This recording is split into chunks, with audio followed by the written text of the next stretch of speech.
اعوذ باللہ من الشیطان الرجیم بسم اللہ الرحمن الرحیم الحمد للہ رب العالمین وصلی اللہ علی محمد وآلہ الطاہرین اللہم صل علی محمد وآل محمد وعجل فرجہم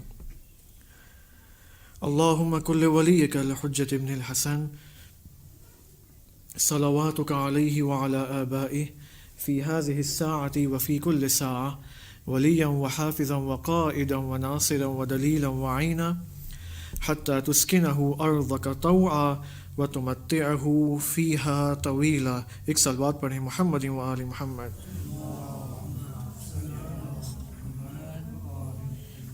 وعجل فرجهم. روزے بلکہ شام شہادت امام ہادی علیہ السلام آپ سب کی خدمت میں، خصوصاً امام زمانہ علیہ السلام کی خدمت میں تعزیت اور تسلیت عرض کرتے ہیں. امام ہادی علیہ السلام کی مناسبت سے بہت سارا مواد پیش کرنے کے لیے موجود ہے کہ البتہ ہم جو پچھلے ہفتے جو ہم نے موضوع سٹارٹ کیا تھا نہج البلاغہ کی حکمت نمبر، کسی کو یاد ہے؟ حکمت نمبر 105 غلط ہے، 150. اوکے، تو حکمت نمبر 150 آف نہج البلاغہ ہم نے اس کا آغاز کیا تھا، اور ایک ہی جملہ ہم نے، ایک ہی سینٹنس کو ہم نے کچھ حد تک جتنی قابل تھی اس کے مطابق اس کی توضیح دی. اور یہ بات ہوئی تھی کہ اس حکمت کی خصوصیت یہ ہے کہ سید رضی رحمۃ اللہ علیہ جو کہ نہج البلاغہ کے کمپائلر ہیں، وہ یہ فرماتے ہیں اس حکمت کے آخر میں کہ اگر نہج البلاغہ کے اندر کوئی اور کلام امیر المؤمنین علی علیہ السلام نہ ہو اور فقط یہ حکمت ہو 150، تو یہ نہج البلاغہ کو نہج البلاغہ بنانے کے لیے کافی ہے. اس قدر عظیم حکمت ہے. یہ وہ حکمت ہے کہ جس کے اندر امیر المؤمنین علیہ السلام نے تقریباً 30 نصیحتیں بیان فرمائی ہیں. نارملی ہماری روش ممبر پہ اور تبلیغات میں، اور حتیٰ جو ایک دوسرے کو جب ہم گھروں میں نصیحت کرتے ہیں، اپنے بچوں کو نصیحت کرتے ہیں، معاشرے کے اندر واعظ و نصیحت کرتے ہیں، تو اس کے اندر روش یہ ہوتی کہ یہ کرو، do this. Okay, normally do this کے اوپر زیادہ تاکید ہوتی ہے، یہ کرو کے اوپر زیادہ تاکید ہوتی ہے. لیکن اگر آپ اس حکمت کے اندر جو 30 نصیحتیں امام علی علیہ السلام کی آپ دیکھیں، غور کریں، تو یہ سب کے سب اس چیز پر مشتمل ہے کہ ڈونٹ ڈو دس، یہ مت کرو.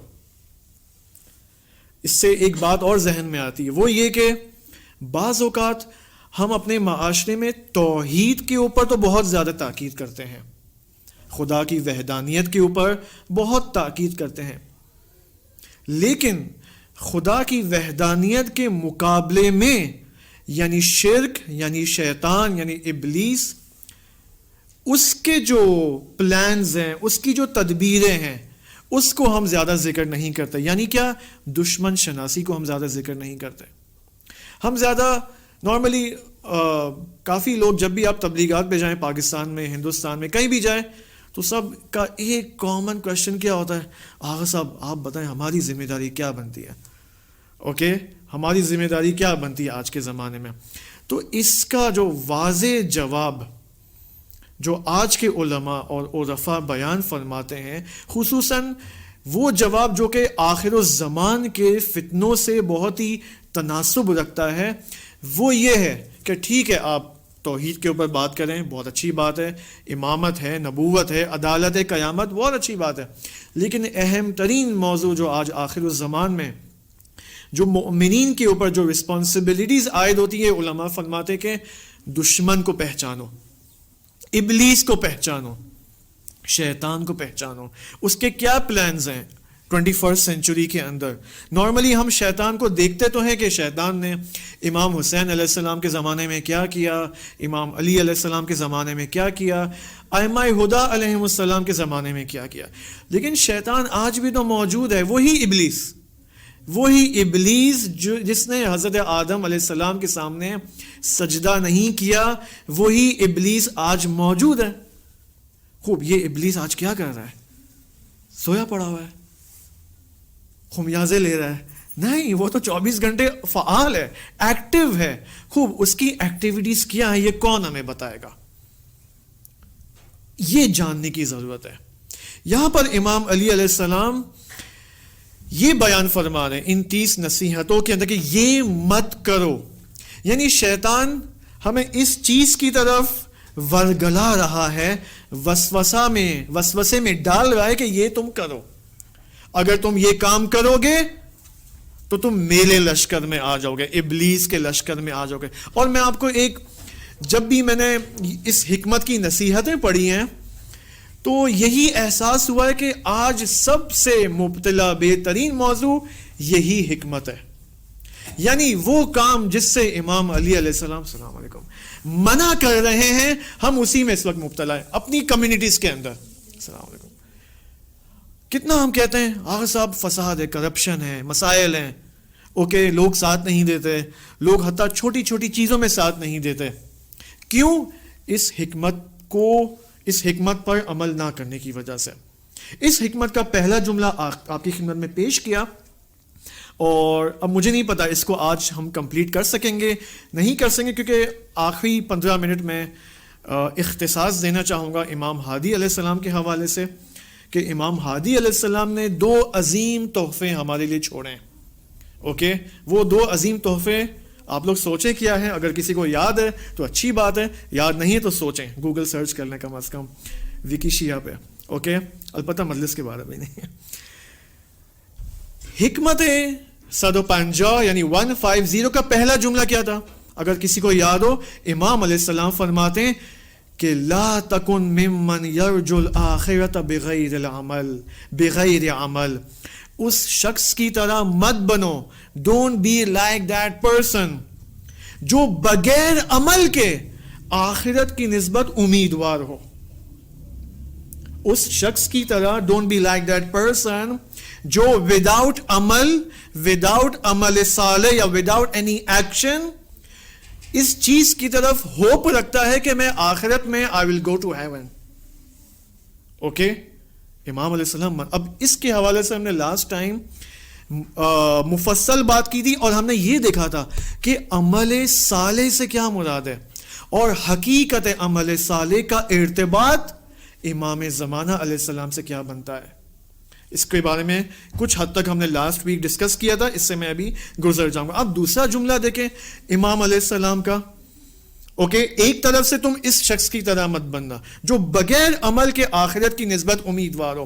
2 وَيُرَجِّ التَّوْبَةَ بِطُولِ الْعَمَلِ. اب آپ ہر جملے کے شروع میں یہ بریکٹ میں لگا سکتے ہیں کہ اس شخص کی طرح مت بننا. اوکے، اور اس شخص کی طرح مت بننا جو طولانی آرزوؤں کی بنا پر توبہ کو ٹال دیتے ہیں. کتنی آرزویں ہماری، لانگ ٹرم پلاننگ ہے، شارٹ ٹرم پلاننگ ہے، بچوں کے لیے پلاننگ ہے، بچے بڑے ہوں گے، بچوں کو کوئی فائنینشیل پرابلم درکار نہ ہو، اوکے پہلے سے گھر خرید کے رکھ لو، یہ کر لو وہ کر لو، اور ہزاروں پلاننگز ہیں ہماری. لیکن ان پلاننگز کے چکروں میں کیا ہوتا ہے؟ امام علیہ السلام کیا فرماتے ہیں؟ وَيُرَجِّ التَّوْبَةَ. توبہ کو ہم پوسٹ پون کر دیتے ہیں. یہاں پر we normally postpone توبہ and repentance. اوکے، یہاں پر علماء فرماتے کہ اگر اپنے گناہوں کی نسبت، اب ماہ رجب کا بھی مہینہ ہے، میں چاہ رہا تھا کہ رجب کے حوالے سے بھی کچھ گفتگو کروں، لیکن شاید میں اس قابل نہیں ہوں کہ میں کر پاؤں. یہاں پر علماء فرماتے ہیں کہ اگر انسان کو کسی گناہ کی نسبت پشیمانی ہے تو اس پشیمانی کو نعمت سمجھے اور توبہ کو فوراً بجا لائے، فوراً معافی مانگے خداوند سبحان سے، خدا معاف کر دے گا. یعنی توبہ کو ڈیلے کرنا یعنی شیطان کے لیے زمینہ سازی کرنا، شیطان کے لیے زمینہ ہموار کرنا. پھر امام علیہ السلام کا تیسرا جملہ، تیسری نصیحت کیا ہے؟ کہ یقول فی الدنیا بقول الزاہدین وَيَعْمَلُ فِيهَا بِعَمَلِ الرَّاغِبِينَ. عجیب ہے، بہت ہی خطرناک ہے, شاید میں اس میں مبتلا ہوں کم از کم. امام علیہ السلام کیا فرما رہے ہیں؟ اس شخص کی طرح مت بننا کہ دنیا میں باتیں تو زاہدوں والی کرتے ہیں, متقیوں والی کرتے ہیں, اوکے, پائس پیپل کی طرح بات کرتے ہیں, لیکن کام زاہدوں والا نہیں ہے نا. ہمیں بہت شوق ہے نصیحتیں کرنے کا, واضح نصیحت کرنے کا اپنے بچوں کو, اپنے دوستوں کو, اوکے, لیکن خود اس کے اوپر عمل نہیں کرتے. اب یہاں پر شروحات نہج البلاغہ میں کے اندر علماء نے اس حدیث کو تفصیل سے, بعض علماء نے تفصیل سے, بعض مختصر طور پر اس حدیث کو, عظیم حکمت کو جو ہے وہ ڈسکس کیا, لیکن میں فقط ترجمے کی حد تک آج کے سیشن میں اس حدیث کو بیان کرنا چاہوں. کم از کم ترجمہ ایک سٹارٹ ہے, کم از کم ہم کلام امیر المومنین کو اپنی سماعتوں تک پہنچا دیں ایٹ لیسٹ, اوکے, یہ پہلا سٹیپ ہے. اب دیکھیں امام علیہ السلام کی نصیحتیں جیسے جیسے آگے بڑھ رہی ہیں اس کے عمق میں کیسے اضافہ ہو رہا ہے. آپ دیکھیں پھر امام علیہ السلام فرماتے ہیں کہ ان اوتی منہا لم یشبع. عجب, اگر انہیں دنیا میں سے کچھ مل جاتا ہے تو سیر نہیں ہوتے, ان کا پیٹ نہیں بھرتا. اگر کھانے کو کچھ مل جاتا ہے تو ان کا پیٹ نہیں بھرتا, اگر پیسے ملتے ہیں تو پیٹ نہیں بھرتا. جو بھی نعمتیں ان کو دنیا میں سے خداوند سبحانہ نے عطا کرتا ہے, یہ لوگ سیر نہیں ہوتے, ان کو اور چاہیے. اب اس طرف سے دیکھیں, وَإِن مُنِعَ مِنْهَا لَمْ يَقْنَعْ, اور اگر انہیں دنیا میں سے کچھ نہیں ملتا تو قناعت نہیں کرتے. عجب. نارملی قناعت کے بارے میں ایک غلط تصور ہمارے ذہنوں میں کیا ہے کہ قناعت کہاں پر ہونی چاہیے؟ جہاں پر خداوند سبحان نے ایک گھر کے اندر, السلام علیکم, بہت پیسہ دیا ہے, مڈل کلاس فیملی ہے, 2 لاکھ روپے کی سیلری ہے, ٹھیک ہے, 5,000 درہم کی سیلری ہے, ٹھیک ہے, اور خوب اچھا اس کا فائنینشیل سٹیٹس ہے اس گھر کا. یہاں پر نارملی کہا جاتا ہے کہ قناعت کرو, لیکن امام علی علیہ السلام کی منطق میں قناعت وہاں پر نہیں ہے. امام علی علیہ السلام کی منطق میں قناعت وہاں پر ہونی چاہیے جہاں محرومیت ہے, جہاں پر اللہ نے ایک فیملی کو فائنینشیل مینز نہیں دیے ہیں یا کوئی اور نعمت نہیں دی ہے, اس محرومیت, جس نعمت سے آپ محروم ہیں, اس کی نسبت آپ کیا کریں؟ قناعت اختیار کریں. نہیں ہے تو نہیں ہے, پھر بھی الحمدللہ رب العالمین, اللہ کا شکر ادا کرنا چاہیے. بس قناعت کہاں ہو گئی؟ السلام علیکم. قناعت کہاں ہو گئی؟ محرومیت کے اندر, نہ کہ نعمتوں کی فراوانی کے اندر. السلام علیکم. پھر آپ دیکھیں امام علیہ السلام فرماتے ہیں یعجز عن شکر ما اوتی ویبتغی الزیادۃ فیما بقی. خدا نے جو انہیں دے دیا ہے, خدا نے اپنی جو نعمتوں میں سے ان کو فراہم کیا ہے, اس کے شکریہ اور تشکر سے عاجز ہیں. زیادہ شکریہ ادا نہیں کرتے خدا کا. جن نعمتوں کے بدلے, جو نعمتیں اللہ نے دی ہیں اس کے بدلے اللہ کا زیادہ شکر ادا نہیں کرتے.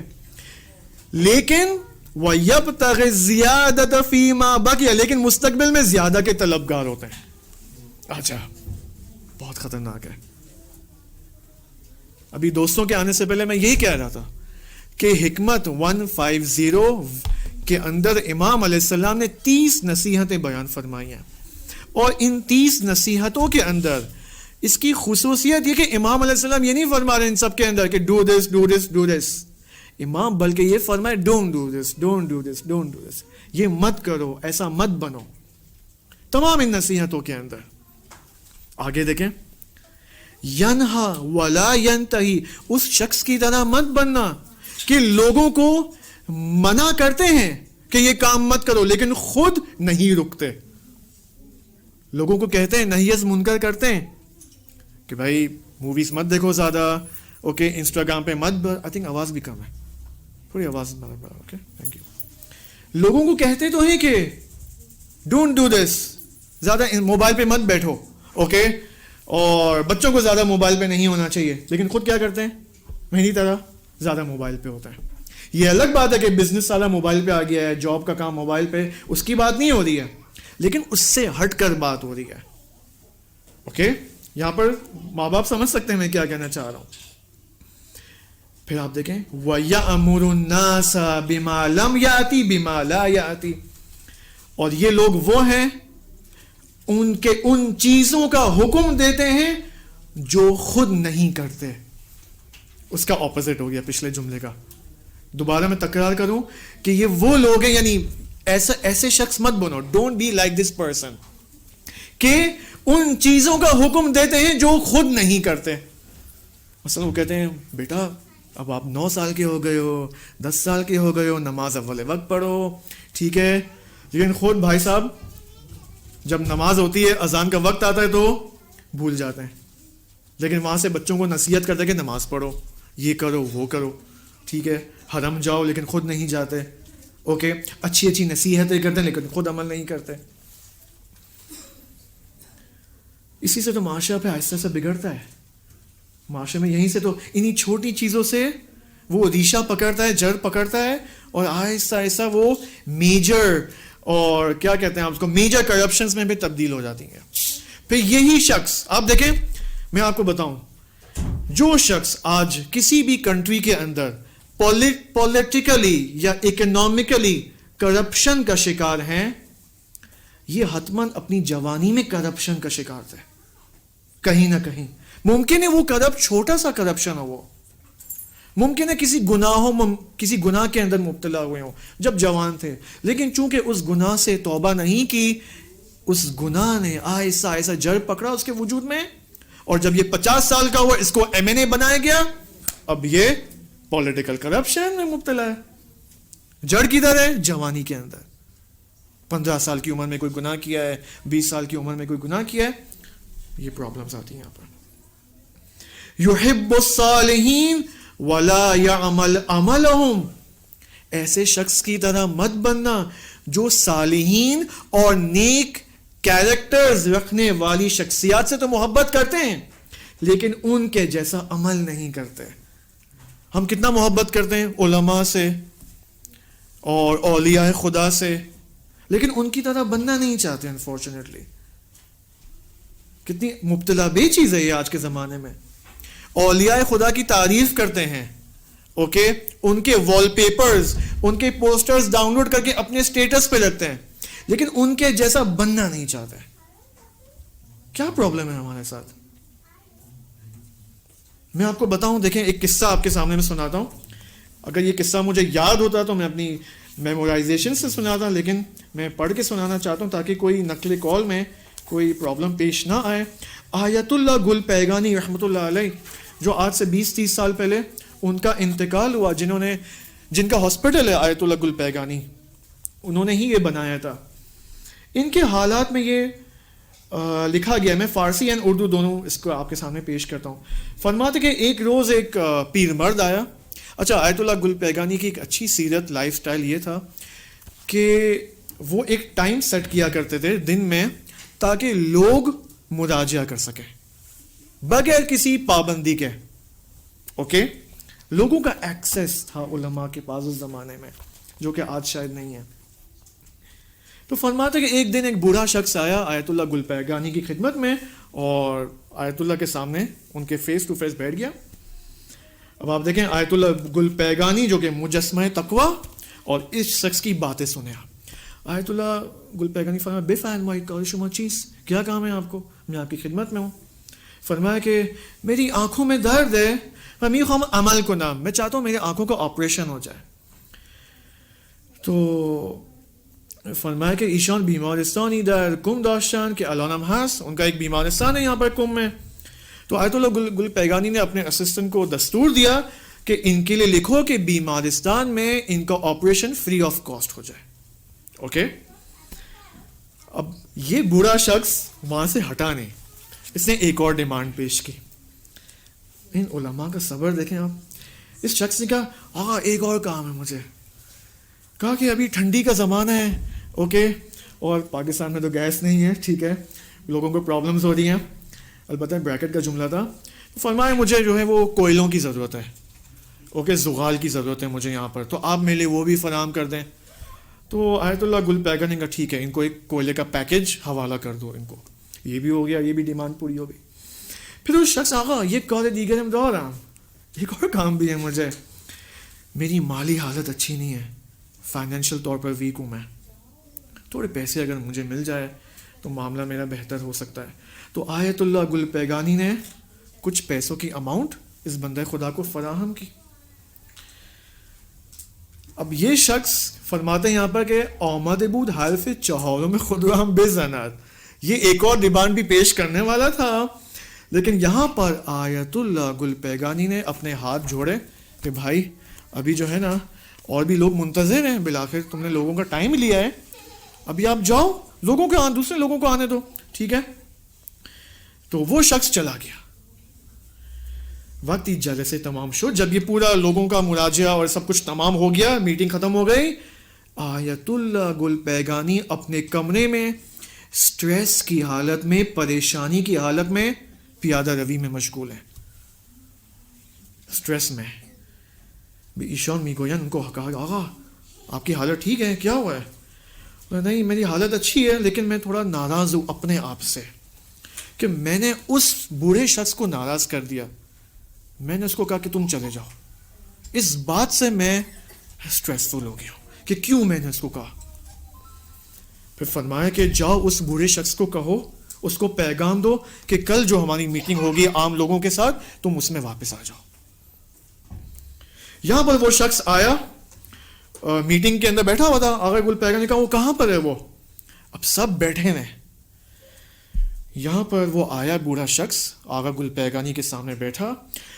آیت اللہ گل پیگانی نے صدای بلند تاکہ سب کو سنائی دے فرمایا کہ میں نے کل سب کے سامنے آپ کی خدمت میں آپ بوڑھے کے سامنے جسارت کی ہے، آپ مجھے معاف کر دیں. اچھا، آیت اللہ گل پیگانی جو کہ جن کے بارے میں معروف ہے کہ انہوں نے اپنی عمر کی پوری نماز کو 7 مرتبہ پھر سے از اول دوبارہ پڑھی ہے احتیاطاً. ایسی شخصیت سب کے سامنے معافی مانگ رہے ہیں، عذر خواہی کر رہے ہیں. لیکن یہ وہ رول ماڈلز ہیں ہمارے زمانے میں، لیکن ہم امام علیہ السلام کیا فرما رہے ہیں کہ یہ ایسے شخص کی طرح مت بننا کہ صالحین سے محبت تو کرتے ہیں لیکن ان کی طرح بننا نہیں چاہتے. پرابلم کہاں پر ہے پھر؟ اسی پہلے جملے کے اندر کہ اس شخص کی طرح مت بنو کہ بغیر عمل کے آخرت کی نسبت امیدوار ہے. یعنی عمل نہ کرنا ہماری سب سے بڑی پرابلم ہے، اور شاید یہی سب سے بڑی پرابلم ہے امام زمانہ علیہ السلام کے ظہور میں ڈیلے ہونے کی، کہ ہم عمل نہیں کرتے. یعنی امام علیہ السلام کو ظہور کے لیے ایسے افراد چاہیے جو عمل کریں. بھائی اب آیت اللہ بہجت کے سامنے ایک شخص آیا کہ آقا آپ بتائیں کہ میری کیا ذمہ داری ہے. اوکے، آیت اللہ بہجت رحمۃ اللہ علیہ نے فرمایا جو جانتے ہو اس کے اوپر عمل کرو، جو نہیں جانتے خدا تمہاری ہدایت کر دے گا. بس خدا ہماری ہدایت پس کیوں نہیں کرتا؟ کیونکہ ہم عمل نہیں کرتے. کتنی عجیب بات ہے. اس کے بعد امیر المؤمنین علی علیہ السلام فرماتے ہیں، ایک صلوات پڑھیں محمد وَيُبْغِضُ الْمُذْنِبِينَ وَهُوَ أَحَدُهُمْ. ایسے شخص کی طرح مت بننا. کون؟ کہ گناہ گاروں سے، سنس کرنے والوں سے بیزاری اختیار کرتے ہیں، سب کے سامنے ان سے نفرت کا اظہار کرتے ہیں، لیکن خود بھی انہی میں سے ہوتے ہیں. اچھا، پھر یکرہ الموت لکثرت ذنوبہ ویقیم علی ما یکرہ الموت من اجلہ. ایسے شخص کی طرح مت بنو کہ گناہوں کی کثرت کی وجہ سے موت کو ناپسند کرتے ہیں، گناہوں کی کثرت کی وجہ سے موت کو ناپسند کرتے ہیں، اور پھر ایسے ہی اعمال بجا لاتے ہیں جس سے ان کی موت ناگوار ہو جاتی ہے. کیونکہ بعض اعمال ایسے ہیں انسان کے کہ اگر انسان وہ عمل مسلسل انجام دے تو حالت احتضار میں اس کو سختی ہوگی، حالت احتضار میں سختی ہوگی، اس کی موت آسان موت نہیں ہوگی. لیکن یہ وہ لوگ ہیں جو گناہوں کی طرح کثرت کی بنا پر موت کو ناپسند کرتے ہیں. چونکہ کیوں موت سے ڈرتے ہیں, کیوں موت سے خوف کھاتے ہیں؟ کیونکہ گناہوں میں مبتلا ہیں. یعنی کیا؟ اب یہ چاہتے کہ ہم نے اتنے سینس کیے ہیں, گناہان کبیرہ صغیرہ, اتنے ہم نے گناہ انجام دیے کہ اے کاش اب ہماری عمر لمبی ہو جائے, ہمیں کبھی موت نہ آئے. یہ ان کی آرزویں ہوتی ہیں. مرزا شیرازی رحمۃ اللہ علیہ کون ہے؟ جو کہ صاحب فتویٰ تمباکو, ٹھیک ہے, جنہوں نے وہ مشہور عظیم فتویٰ دیا انگلستان کے خلاف, جس کی وجہ سے برٹش کی وہ اکنامیکل پالیسیز انسکسیسفل ہو گئی, ٹھیک ہے, ایران کے اندر. اوکے, مرزا شیرازی سے کسی نے پوچھا کہ آغا صاحب آپ یہ بتائیں, آپ فرض کریں کہ کوئی آپ کے پاس کوئی سچا انسان آئے اور آپ کو خبر دے, آپ کو نیوز سنائے کہ اے مرزا آپ کی عمر میں فقط 1 ہفتہ باقی ہے. خوب, اگر واقعاً آپ کی عمر میں 1 ہفتہ باقی ہو تو آپ بتائیں کہ آپ کے کیا اعمال ہوں گے, آپ کی کیا ایکٹیویٹیز ہوں گی 1 ویک کے اندر. 1 ویک کے بعد آپ کو جانا ہے دنیا سے. اب یہ سوال اگر کوئی سچا انسان دیسی کمیونٹی میں آ کے پوچھے, پاکستانی مرد اور خواتین سے پوچھے, انڈین مرد اور خواتین سے پوچھے, تو کیا جواب ہوگا؟ جتنے بھی اعمال مفاتیح الجنان میں ہیں میں وہ سب بجا لاؤں گی یا بجا لاؤں گا. اوکے, تعقیبات نماز میں جتنے اعمال ہیں, اوکے, 5 سے 6 قضائے عمری بھی میں بجا اوکے لے کے آؤں گا. نارملی یہ جواب ہوتا ہے. لیکن اب مرزا کا جواب دیکھیں, مرزا نے تعجب نہیں کیا, بولا کوئی اس میں کوئی وہ نہیں ہے. بولا ابھی تک میں نے پوری لائف میں جتنے اعمال انجام دیے ہیں میں اس 1 ہفتے کے اندر بھی وہی اعمال انجام دوں گا, کیونکہ مجھے کوئی شک نہیں اپنے اعمال کے اوپر. پھر یہ فرماتے مرزا, کیونکہ میں نے جوانی میں اپنے آپ سے ایک عہد کیا تھا. وہ عہد کیا ہے؟ وہ عہد یہ کہ میں جب بھی کوئی عمل انجام دوں گا تو اس عمل کو انجام دینے سے پہلے میں اپنے آپ کو قیامت کے اندر فرض کروں گا, اور قیامت کے اندر خدا مجھ سے پوچھے گا کہ اے مرزا یہ تو نے عمل انجام کیوں دیا؟ اگر میرے پاس اس عمل کو انجام دینے کی حجت اور دلیل ہوئی تو میں یہ انجام دوں گا, اگر حجت اور دلیل نہیں ہوئی تو میں انجام نہیں دوں گا.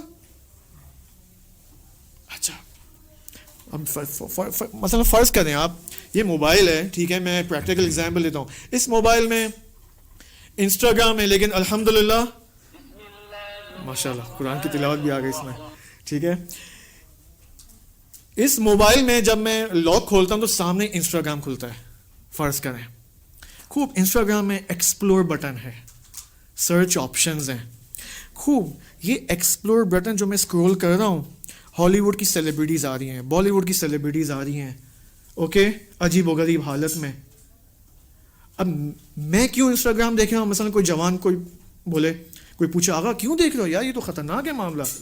نہیں آغا صاحب میں تو حدیث تلاش کر رہا ہوں, میں تو قرآن کی آیت تلاش کر رہا ہوں. اوکے, یہ جو اب ٹھیک ہے, واقعاً اس کی نیت میں شک نہیں کرنا چاہیے, واقعاً قرآن کی لیکن سوال یہ کہ آیا قرآن کی آیت اور حدیث کو تلاش کرنے فقط انسٹاگرام ہی باقی تھا پوری دنیا میں, اور کوئی اپلیکیشنز نہیں تھیں؟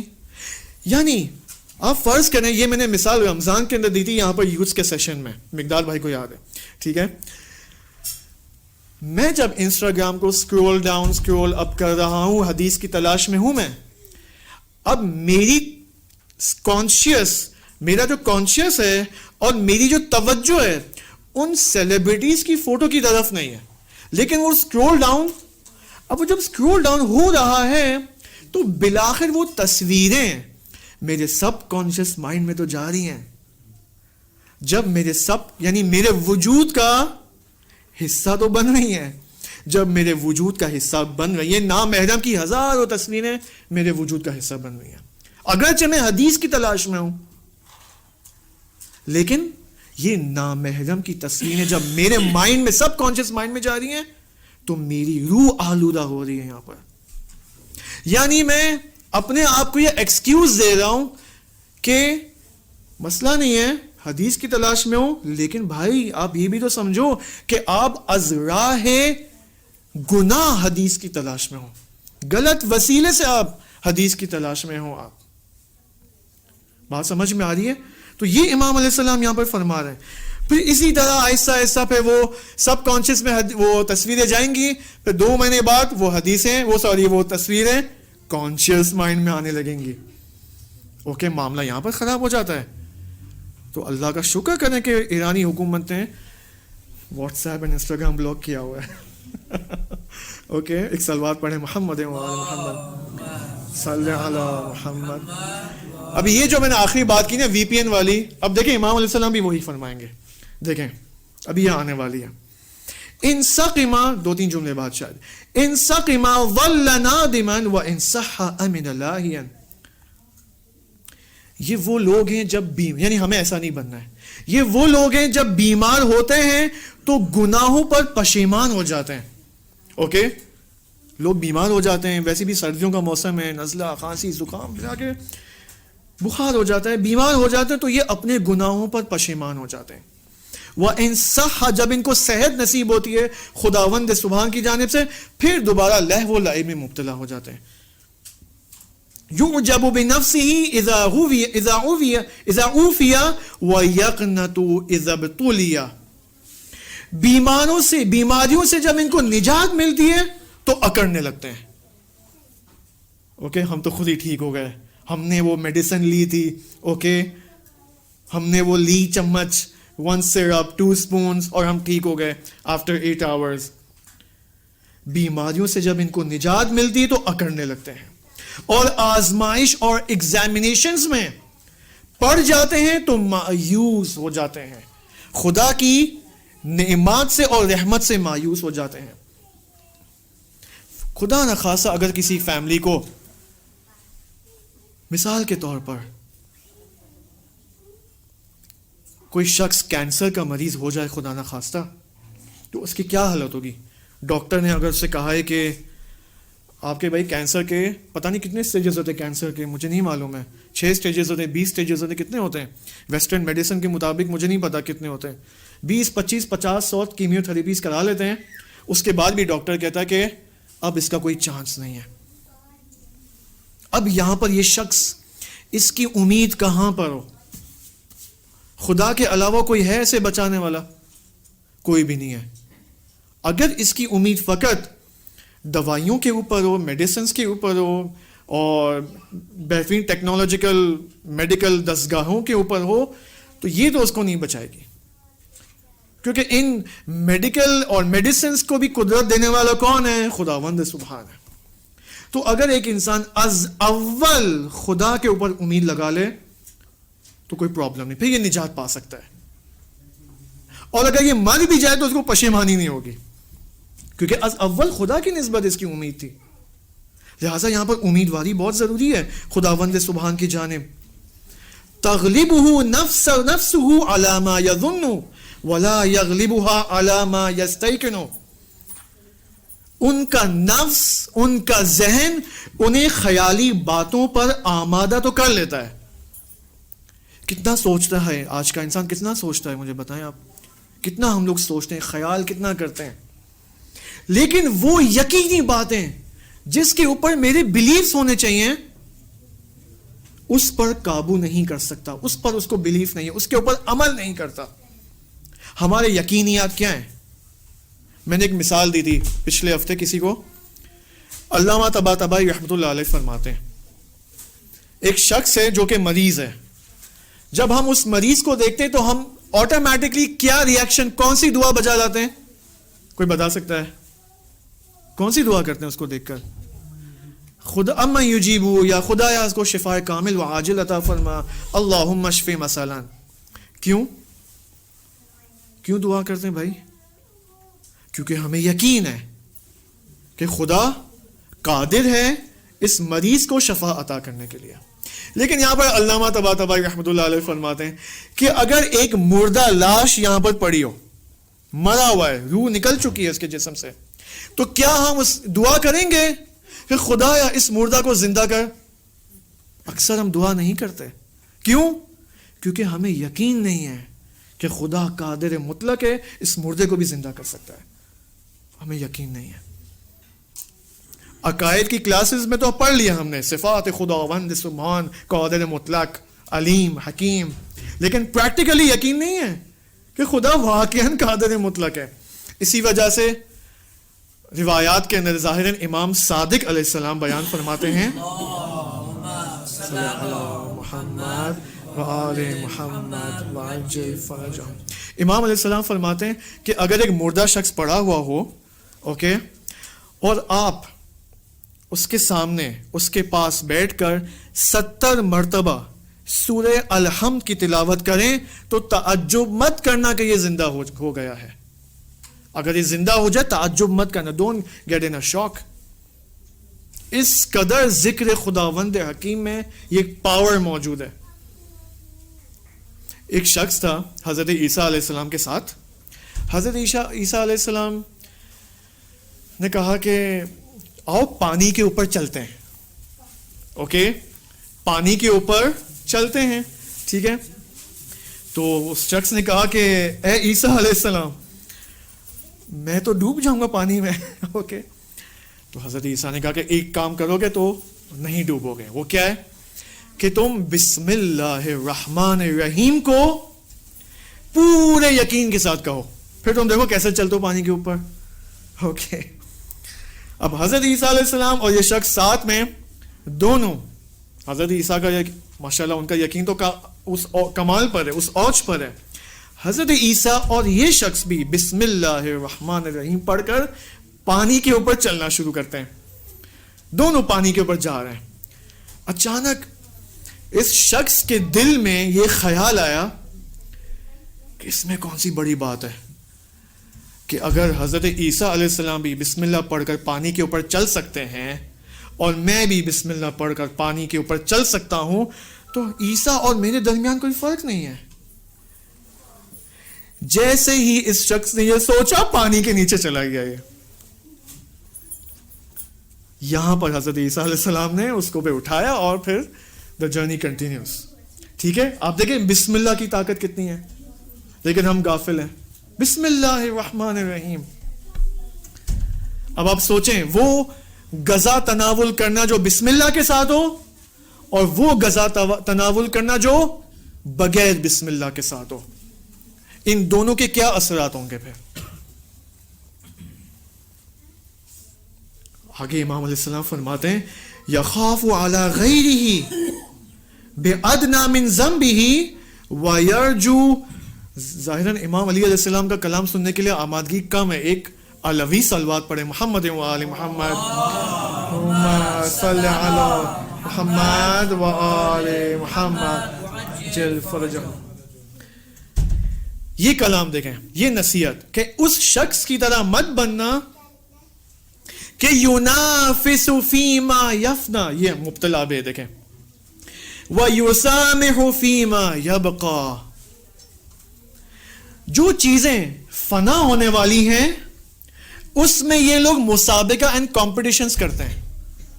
جو چیز ختم ہو جائے گی ایک نہ ایک دن، اس کے اوپر کمپٹیشن جاری ہے آج کی دنیا میں. اور جو باقی رہ جانے والی چیزیں ہیں اس پر یہ لوگ سہل انگاری کرتے ہیں اور آسان لیتے ہیں، ہلکا لیتے ہیں اسے. اوکے، جو دو چیزیں ہمیشہ ہم یاد رکھیں، وہ چیزیں جو کہ فانی ہیں اور وہ چیزیں جو کہ باقی ہیں. ہم جب اپنے اعمال بجا لاتے ہیں، کون سے اعمال بجا لاتے ہیں؟ آیا وہ عمل بجا لاتے ہیں جو کہ فانی ہیں یا وہ عمل بجا لاتے ہیں جو کہ باقی ہیں؟ آیا ان چکروں میں پڑے ہوئے ہیں جو کہ باقی امور ہیں یا ان مشغولیات میں گرے ہوئے جو کہ فانی امور ہیں؟ اوکے، یہ وہ چیز ہے جو امام علیہ السلام یہاں بیان فرمانا چاہ رہے ہیں کہ ہم باقی کی طرف جائیں نہ کہ فانی کی طرف. یہ موبائل فانی ہو جائے گا، زیادہ ٹائم ضائع نہیں کروں میں اس کے اوپر، ختم ہو جائے گا. ابھی میں اس کو نیچے پھینکوں ختم ہو جائے گا، یہ اس کی زیادہ پاور نہیں ہے. لیکن میں انسان اشرف المخلوقات، میں باقی ہوں، میں باقی ہوں. لیکن یہ موبائل باقی نہیں ہے. میں نہیں کہہ رہا ہوں کہ موبائل استعمال کرنا غلط بات ہے. اوکے، کوئی یہ مطلب نہ لے. لذت حلال خود خدا نے حلال قرار دیا، لیکن لذت حلال، نہ کہ لذت حرام، نہ کہ ٹائم ضائع کرنے کے لیے. اب میں نے کہا تھا نا ابھی 10 منٹ پہلے کہ وہ چیز کون سی بات کی تھی کہ وہ ابھی امام علیہ السلام بیان کرنے والے ہیں. دیکھیں وی پی این، دیکھیں ید الغنم مغرما والغرم مغنما، جو حقیقی فائدہ کو نقصان سمجھتے ہیں، جو حقیقی ایڈوانٹیج اینڈ فائدہ کو نقصان سمجھتے ہیں اور حقیقی نقصان کو فائدہ تصور کرتے ہیں. دوبارہ تکرار کریں اس کو، ایسے شخص کی طرح مت بننا جو حقیقی فائدہ کو نقصان سمجھتے ہیں. کیا مطلب ہے؟ اہل البیت علیہ السلام کی محفل کے اندر آنا فائدہ ہے، حقیقی فائدہ ہے، دنیاوی فائدہ بھی ہے، اخروی فائدہ بھی ہے. میں واقعاً ان بانیان مجالس اور بانیان محافل جو پوری دنیا میں عزاداری امام حسین علیہ السلام کو برپا کرتے ہیں، چاہے وہ امام بارگاہوں میں ہو چاہے وہ گھروں کے اندر ہو، ان کو اندازہ نہیں کہ یہ کتنی بڑی نعمت ان کو ملی ہوئی ہے. میں نے اپنے ایک استاد سے جو کہ آیت اللہ بہجت کے شاگرد ہیں، ان سے ایک دفعہ پوچھا تھا کہ کسی نے پوچھا تھا مجھے پاکستان سے، تو مجھے جواب نہیں آیا، تو میں نے ان سے پوچھا کہ اس کا رائے حل کیا ہے. کسی نے پوچھا کہ پاکستان میں اس قدر خواتین سحر اور جادو اور بنگلہ دیشی باباؤں کے پیچھے پڑی ہوئی ہیں، اوکے، مسئلے حل نہیں ہوتے، فائنینشیل بیماری کے مسائل حل نہیں ہوتے، کہاں جاتے ہیں؟ بنگلہ دیشی بابا، اوکے، تعویذ اینڈ آل دس. میں نے ان سے کہا کہ عارف صاحب یہ اس کا کیا حل ہے؟ آیا یہ حل ہے یا کوئی اور حل ہے؟ انہوں نے 2 چیزیں بتائیں. ایک چیز یہ بتائی کہ ایک جو معاشرے کے اندر اور سوسائٹی کے اندر یہ جو مائنڈ سیٹ بنا ہوا ہے نا کہ جادو کے ذریعے، تعویذ کے ذریعے، بنگلہ دیشی باباؤں کے پاس جانے کے ذریعے میرے مسائل حل ہو سکتے ہیں، یہ تصور غلط تصور ہے. اس تصور کو ختم کرنے کی ضرورت ہے، اوکے. اور شاید میرے حساب سے ایک اہم وظیفہ جو کہ سسٹر طالبات کا بنتا ہے دیسی کمیونٹیز کے اندر، وہ یہ کہ اس کانسیپٹ کو ختم کیا جائے کہ بھائی مسائل کے حل کے لیے آپ کو باباؤں کے پاس جانے کی ضرورت نہیں ہے، اوکے. آپ دیکھیں ایران میں بھی یہ مسائل ہیں لیکن لیس دین 5% ہیں. لوگ کہاں جاتے ہیں؟ حرم جاتے ہیں، حضرت معصومہ کے حرم میں جا کے گڑ گڑاتے ہیں، روتے ہیں، وہاں سے اپنی حاجتیں پورا کرتے ہیں. لیکن ہم کہاں جاتے ہیں؟ باباؤں کے حرم میں جاتے ہیں. اچھا، یہ ایک بات انہوں نے کہی کہ اس تصور کو ختم کیا جائے. سیکنڈ، میں نے کہا نا کیوں پاکستان میں طلاقوں میں اضافہ ہو رہا ہے، مسائل میں اضافہ ہو رہا ہے. ان میں سے ایک بہت بڑی وجہ یہ ہے کہ اپنے مسائل کے حل کے لیے غیر خدا کے پاس جاتے ہیں، توکل نہیں ہے خدا کے اوپر. دوسرا حل جو انہوں نے بتایا وہ یہ ہے کہ اپنے مسائل کو، کوئی بھی مسئلہ ہو، حل کرنے کے لیے چاہے آپ کے گھر میں 2 افراد ہوں، 3 افراد ہوں، مجلس امام حسین علیہ السلام کو برپا کریں، جس میں بے شک 5 منٹ کے لیے 10 منٹ کے لیے مسائب برپا کریں. آپ مسائب امام حسین، یہ وہ چیزیں ہیں جو لوگوں کے مسائل کو حل کر سکتی ہیں. فائنینشیل مسائل، مریضی کے مسائل اور ہزاروں مسائل. آپ دیکھیں یہ وہ سمپل رائے حل ہے، فری آف کاسٹ، جو میں کہتا ہوں ہمیشہ فری آف کاسٹ فیسلٹیز خدا نے ہمیں دی ہیں، لیکن ہم ان کی پاور سے، امام حسین کی پاور سے ہم غافل ہیں. لیکن موبائل کی پاور، ایلیوژنل پاور سے ہم غافل نہیں ہیں. Super main and Spider Man کی پاور سے ہم غافل نہیں ہیں، ان پہ زیادہ یقین ہے ہمیں. دیکھیں حقیقی فائدہ کو نقصان سمجھتے ہیں یہ لوگ، حقیقی فائدہ کو نقصان سمجھتے ہیں. مجھے ایک بات بتائیں نا، اگر ایک وقت ایسا آئے کہ پورا موبائل ہی بلاک ہو جائے، اوکے، کیا ری ایکشن ہوگا ہمارا؟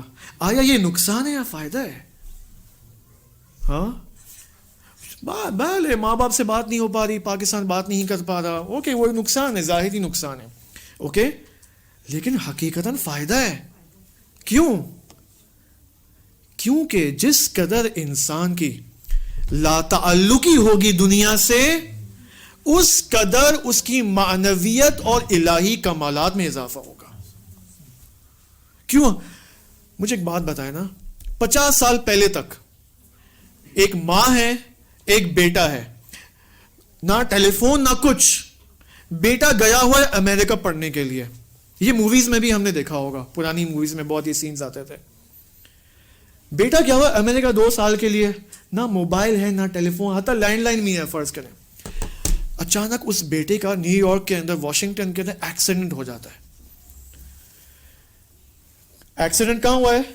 امریکہ کے اندر. ماں کہاں پر بیٹھی ہوئی؟ پاکستان کے اندر. ماں کے دل میں گھبراہٹ کا احساس ہو رہا ہے،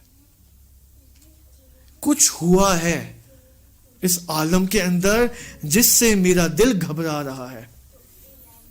اور بعد میں اس کو پتا چلا ہے، خط آتا ہے بیٹے کا کہ میرا ایکسیڈنٹ ہوا تھا 2 ہفتے پہلے. ماں بھی سمجھ جاتے، اوکے اس وجہ سے میرا دل گھبرا رہا تھا. یہ اس ماں کا دل، اس کو کیسے پتا چلا؟ بیٹا تو وہاں پہ بیٹھا ہوا ہے، ہزاروں کلومیٹر دور. یہاں پر علماء فرماتے ہیں یعنی اس ماں کے دل میں یا اس ماں کے وجود میں عالم غیب کے کچھ لیئرز اور لیولز کی حد تک ایک کنیکشن ایجاد ہو چکا تھا.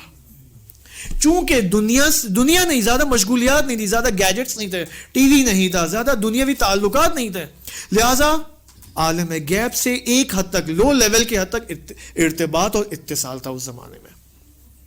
لیکن آج انفارچونیٹلی ایسا نہیں ہے. اوکے، آج عالم غیب تو کیا، ہم عالم ظاہر کی نسبت بھی ہم کیا کرتے ہیں؟ غافل ہو جاتے ہیں. کتنی بے ادبی کی بات ہے، کتنی بے ادبی کی بات ہے کہ اگر آپ کسی مہمان کو بلائیں، آپ نے اتنی محنت کی ہے، کھانا بنایا، سب کچھ کیا ہے، وہ مہمان آیا ہے اور آپ نے اتنا انتظام کیا ہے، لیکن وہ مہمان آپ کے سامنے موبائل پہ لگا ہوا ہے. آپ اسے بات کر رہے ہیں، وہ نیچے بیٹھ کے موبائل دیکھ رہے ہیں. یہ توہین نہیں ہے؟ آج کے زمانے میں یہ نہیں ہو رہا. انفارچونیٹلی یہ سوچنے کی بات ہے. یخشى الموت ولا یبادر الفوت، یہ وہ لوگ ہیں جو موت سے ڈرتے ہیں لیکن وقت نکل جانے سے پہلے عمل کی طرف سبقت نہیں لیتے. عمل کے کمپٹیشن کہاں ہونا چاہیے؟ عمل کے میدان میں کمپٹیشن ہونا چاہیے. وَسَارِعُوا إِلَى مَغْفِرَةٍ مِّن رَبِّكُمْ، کمپٹیشن کہاں دکھاؤ؟ اپنے رب کی مغفرت کے کرنے میں، عمل صالح کے اندر کمپٹیشن دکھاؤ. لہٰذا یہ حکمت بہت طولانی ہے، اور میں نے آپ کو کلاس ویک بھی کہا تھا کہ امام علی علیہ السلام نے اس حکمت کو آغاز کرنے سے پہلے، یہ وہ موقع تھا کہ جب امام علیہ السلام منبر پہ بیٹھے ہوئے تھے اور زار زار گریا کر رہے تھے. اس گریے کی حالت میں امام علیہ السلام نے یہ حکمت بیان فرمائی. ایسا نہ ہو کہ ہم، خصوصاً میرے لیے تو بہت بڑا امتحان ہے کہ میں یہ حکمت بیان بھی کروں، اس کے اوپر عمل نہ کروں میں، اور سننے والوں کے لیے بھی امتحان ہے انفارچونیٹلی. اوکے، فارچونیٹلی کہہ رہے ہیں. اوکے، لہٰذا عمل کریں گے تو کہیں پہنچیں گے، عمل نہیں کریں گے تو کہیں نہیں پہنچ سکتے. ایک بزرگ فرماتے ہیں کہ کربلا کے میدان میں امام حسین علیہ السلام کو کتنے تیروں سے اور نیزوں سے زخمی کیا گیا. یہ تیر کس نے مارے؟ دشمن نے، یزید کے لشکر نے. لیکن یہ بزرگ فرماتے ہیں کہ آج بھی امام زمانہ علیہ السلام کے وجود مبارک پر تیر مارے جا رہے ہیں. وہ تیر کون سے ہیں؟ وہ مومنین کے گناہوں کے تیر ہیں، کہ جب مومن گناہ کرتا ہے تو یہ ایسے ہی ہے کہ امام کو تیر لگا رہا ہے اور امام کا بدن خون آلود ہو رہا ہے. امام زمانہ علیہ السلام کا بدن مبارک. کتنی خطرناک بات ہے یہ. یعنی ہم 24 گھنٹے آیت اللہ مرزا شیرازی کی طرح سوچیں کہ ہر عمل کو بجا لانے سے پہلے یہ سوچیں کہ خدا نہ خواستہ یہ تیر تو نہیں ہے جو میں امام زمانہ علیہ السلام کے وجود مبارک پر لگا رہا ہوں، نشانہ لگا رہا ہوں. امام تقی علیہ السلام نے 2 تحفے ہمیں عظیم عطا کیے. ایک زیارت غدیریہ، امام ہادی علیہ السلام زیارت غدیریہ جو کہ مفصل اور ڈیٹیل زیارت امام علی علیہ السلام کے حوالے سے، جو کہ مستحب ہے کہ ہم روز غدیر اس کی قرائت کریں. اور 2 زیارت جامعہ کبیرہ. زیارت جامعہ کبیرہ یعنی وہ زیارت جس میں 200 سے زیادہ فضائل اہل البیت علیہ السلام اس میں ذکر کیے گئے ہیں.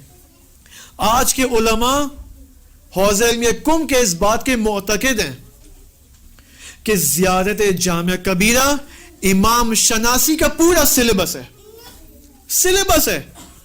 ہمیں الگ سے سلیبس بنانے کی ضرورت نہیں ہے امام شناسی کے لیے کہ بہت ہم محنت کرتے ہیں. رمضان کا ٹائم آتا ہے، امام شناسی کا سلیبس، توحید کا سلیبس.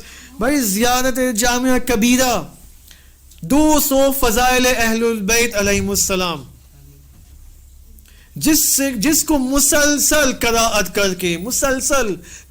کر کے انسان کو اس بات کا یقین ہو جاتا ہے کہ امام زمانہ علیہ السلام خدا اور خدا کی مخلوق کے درمیان واسطہ فیض ہے.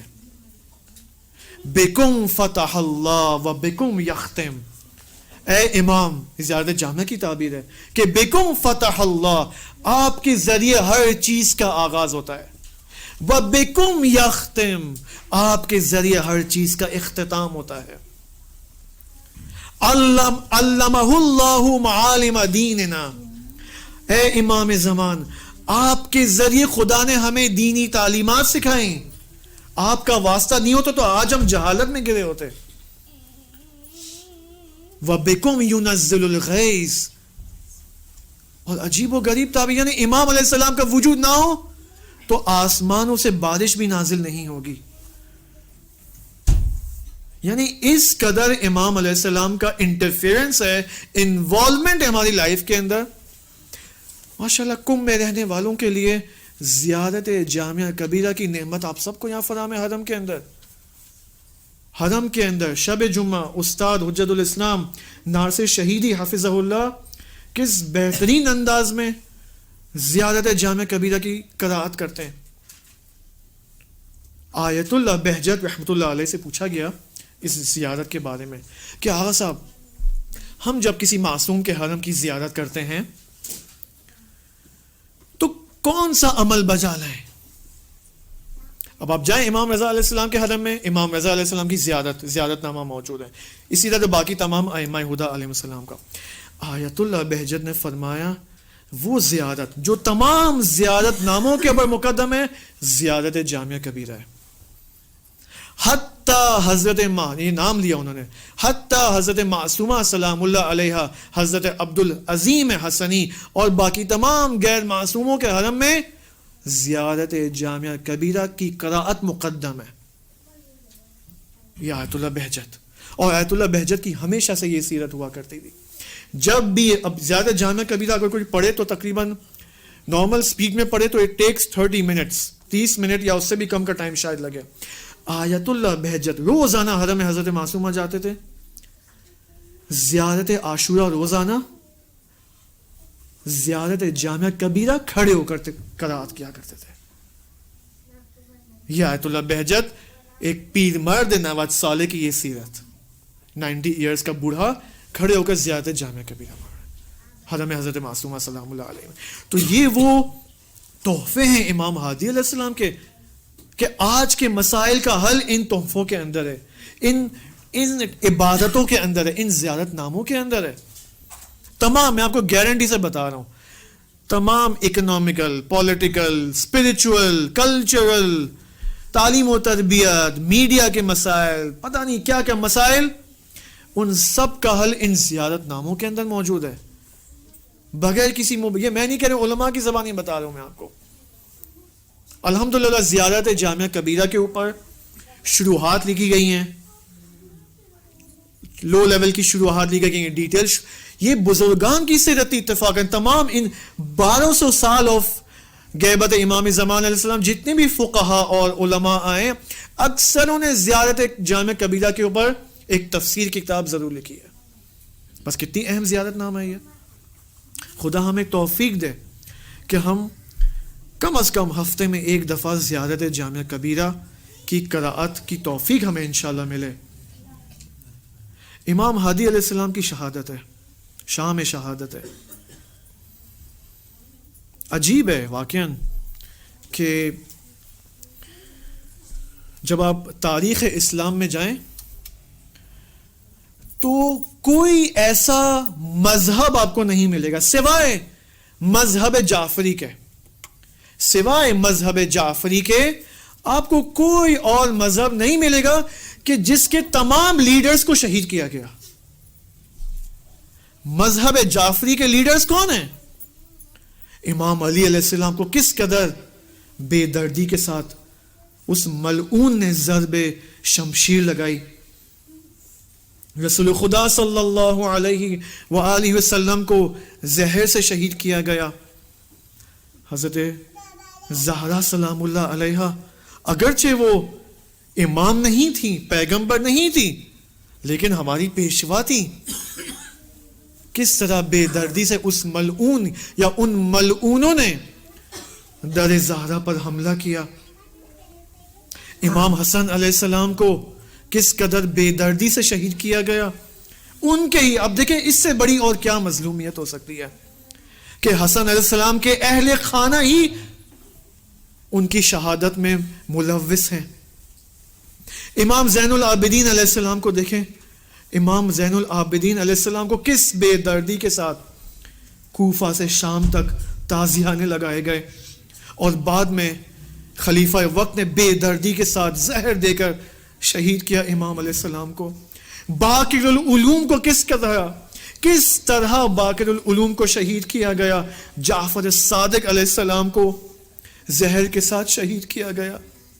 امام کاظم علیہ السلام 14 سال زندان کے اندر. اس قدر مظلومانہ عمر گزاری امام کاظم علیہ السلام نے کہ بعد میں اس لعین خلیفہ کو جب پتہ چلتا ہے, خبر پہنچتی ہے, تو اسے پتہ چلتا ہے کہ یہ کس کا بدن ہے جو اس قدر نحیف ہے, اس قدر ضعیف ہے. پتہ چلتا ہے یہ موسیٰ بن جعفر کا بدن ہے. امام رضا علیہ السلام کو آپ دیکھیں کہاں مدینہ سے مرو تک لایا گیا اس مظلومیت کے ساتھ کہ امام علیہ السلام فرماتے کہ میں یہاں سے جاؤں تو تم میرے اوپر عزاداری کرنا. مأمون لعین نے زہر کے ساتھ شہید کیا. پھر 90 امام, 10ویں امام, 11ویں امام. آپ دیکھیں مذہب تشیع کا کوئی ایسا لیڈر نہیں ہے جس کو شہید نہ کیا گیا ہو, سب کو شہید کیا گیا. واحد مذہب اس پورے تاریخ کے اندر تمام پیشواؤں کو شہید کیا گیا. امام ہادی علیہ السلام جن کی آج شام شہادت ہے, خلیفہ وقت متوکل لعنت اللہ علیہ مختلف بہانوں سے امام ہادی علیہ السلام کے گھر پر حملہ کروا تھا. حملہ کرا کے امام علیہ السلام کو نکال کر کسی نہ کسی بہانے سے اس کی کوشش یہ تھی کہ امام کو شہید کیا جائے. ایک دن متوکل لعنت اللہ علیہ نے امام ہادی علیہ السلام کو دستگیر کیا, گرفتار کیا اور اپنے دربار میں بلایا. متوکل نشے کی حالت میں, شراب کی حالت میں, پسترین انسان ہوئے زمین پر امام علیہ السلام کو کہہ رہا ہے کہ آپ شراب پیئیں گے.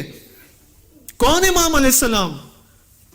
فرزند پیغمبر, انسان کامل, الہی صفات کے مالک امام کو شراب پینے کو کہہ رہا ہے.